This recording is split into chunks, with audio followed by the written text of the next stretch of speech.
ma-involve siguro the province dito. So that is why it has to be taken up by the RPOC. We are encouraging the RPOC to Ada dyan sa mga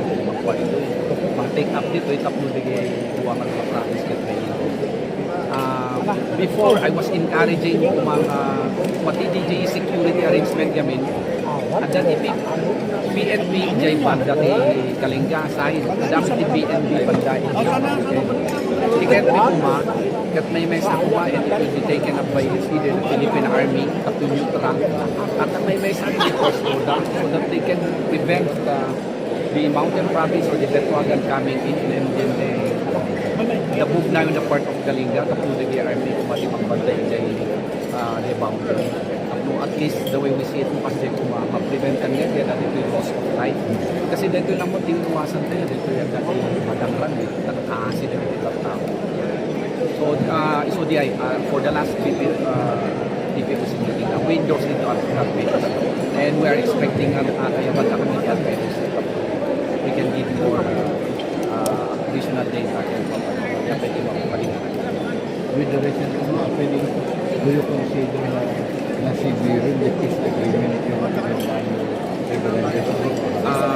hamak nga po at it has always been happening this time lang kasi for us like for example the part of Talaga every now and then there is a declaration of truce between the municipality and that's what we've been maintaining dito lang ang last nga naramid man and kapag dati na pan nagambus man and dati na tayo and of course di pa nakita kami dito kat hamak hindi nag-worst ngayon di kumangaroon kung nakapag ma-involve kumati provinces dito kailangan lumapan na talaga di RPOC lumapang kumati RPOC at least